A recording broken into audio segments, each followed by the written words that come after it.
Good morning, everyone. This is Dr. Rhonda Farrell, the CEO of Global Innovation Strategies and the Success Strategist. And today we're bringing you the top 2024 trends for entrepreneurs and business leaders, enabling you and your business to thrive. So as we look at the trends behind 2023, 2024, and going into 2025, you can see some synergies that are being built from our COVID pivots through our technological expansion, through our maturation of our ecosystems, through the digitalization, through the use of AI, through the burgeoning of various of our industry segments, given that technological innovation and our whole movement to this undergirding monetary financial forms that we've had not to date focused on and integrating within our businesses. So how can we leverage these trends to enable us to optimize our own businesses or those that we are a part of? So doesn't matter if you are a solopreneur, an entrepreneur, or running a mid or large business in some capacity, these ideas, these principles, and these focus areas are going to help you scale further, faster. So the first is, how do we engage with our leaders and our workforce, with our partners and our customers and our clients now that we've moved to this global offering?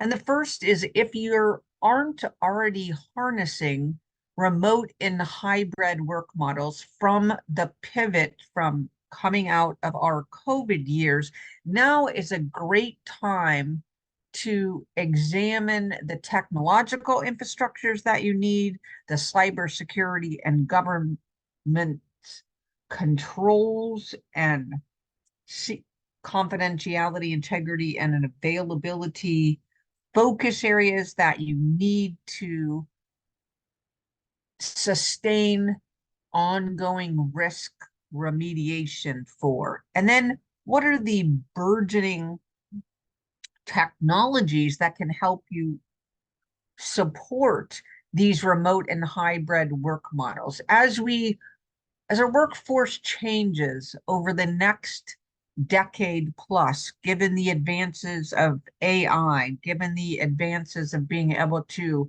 recruit and retain global talent, we're going to need to invest more and more in these technologies, policies, practices, and processes to be able to harness our expertise, optimize on our mission sets, and really create automation around the achievement of our strategic frameworks. So if you're not already operating in remote and a hybrid work models, now is the time to investigate what that might mean for you so that you can invest and optimize on multiple levels.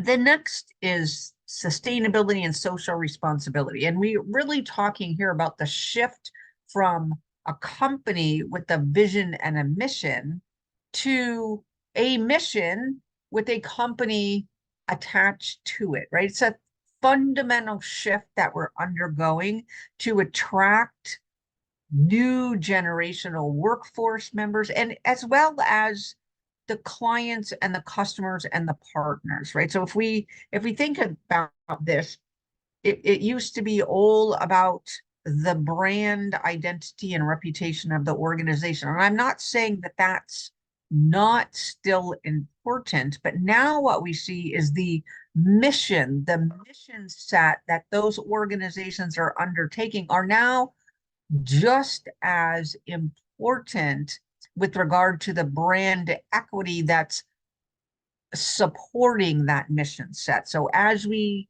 look at how we're going to scale with AI, how we're going to scale with across multiple industries, how we're going to scale with a global workforce, the mission set and attracting people that mission set resonates to is prioritized at a higher level now than it probably previously has been in prior decades. And sustainability and social responsibility, the caring for our world, climate, social responsibility from a equities across demographics, et cetera, is becoming a highlight of our world. And so we as entrepreneurs and business leaders need to understand this, because it not only can help drive a new and unique mission set, it can help us balance a global portfolio, help us build new business models, and again, to help us attract leaders, partners, sponsors, investors to our organizations for the long term. The next is really examining the industry set and where our innovations are focused at. In addition to AI, automation, and the advances that that's bringing, we also want to understand what's going on in our world with regard to sustainability, climate, and our aging populations across the globe that is going to enable not only new entrants, but sustained long-term growth and opportunity. And two areas, health tech and biotech. So why do we need to consider this? Because this is where our new product and new service focus can be at. With regard to leveraging AI automation and our digital transformation platforms to enable us to deliver higher quality and more optimized services. So we want to be looking at telemedicine. We want to be looking at wearable health devices. We want to look at personalization and the transformation of our healthcare delivery system, right? If we look at the ecosystem from when you're born, from traditionally, right, cradle to grave, from a person and a population, and how we can serve those, especially not only in high density population areas, but rural areas, right? What is the new roles?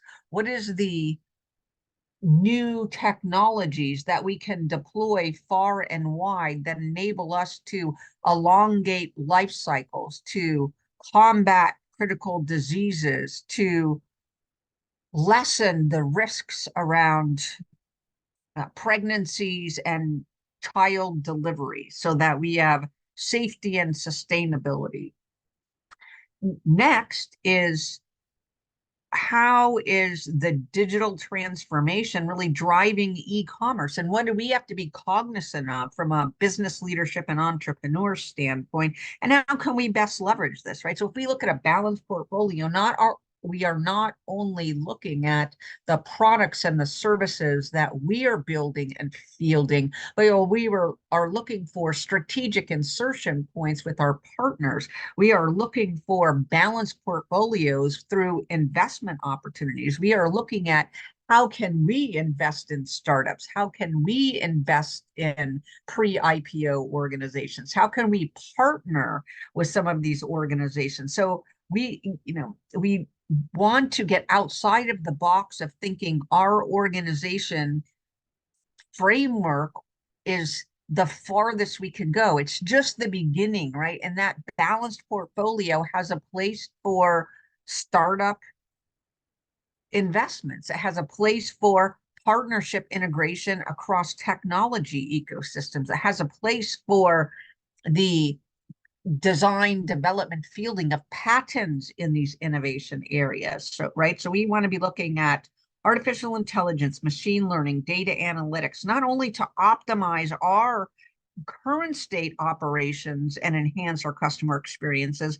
We want to be looking at, what does that technology transfer life cycle look like, so that we are investing in conceptual innovations, we are investing in design, we're investing in development, we're investing in early stage innovations, we are investing in that platform wide innovations, and we're looking at new sales channels like social commerce globally, right? So this is really opening up the aperture of the investment life cycle overall, that you as an entrepreneur and you as a business leader, right? Because we're going for 10x to 25x scale. How do we do that? We do that through leverage. We do that through value creation. And that means we have to do a who, not how kind of mindset. We have to look at through the lens of our phenomenal speaker, Dan Sullivan, an author, Dan Sullivan, right? We have, how do we, it's easier to 10x than 2x, and then it's going to be easier to 25x than 10x, right? So let's take a play from these playbooks to say, I immediately know I want to scale. Who, not how, can I do that? Who is in the ecosystem? Who can I partner with? Who has investment opportunities? How can I partner with them so that we create these new innovation investment opportunities? If I have to create a new portfolio, if I have to invest in new wealth building, wealth creation, wealth building opportunities, who do I have to be cognizant of, and how can I bring that to fruition through the lens of 2x to 10x to 25x? And then, and supporting that is our willingness to learn how to collaborate and partner at a higher level, right? So we take it from our initial scaling, 1x to 2x to 5x to 10x to 25x, right? We want to be understanding who are the strategic partners and collaborating within our initial industry segment, because it lets us take the next step. Then who is outside of our initial industry segment that's doing really innovative things, and how can we put in place a strategic investment play there?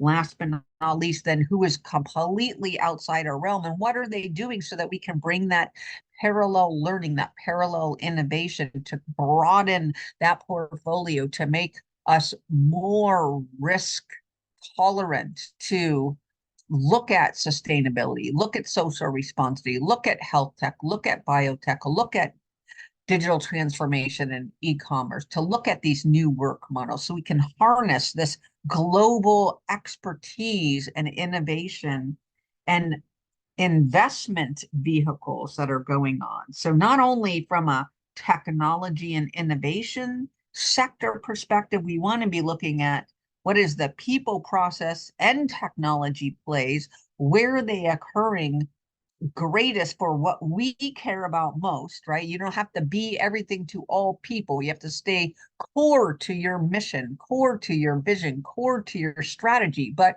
how can we augment that, create a heightened balanced portfolio of products, services, and investments that allows us to reach that 25x scale? So again, this is Dr. Rhonda Farrell bringing you the top 24 trends for entrepreneurs and business leaders in work week 24 of our spotlight on success.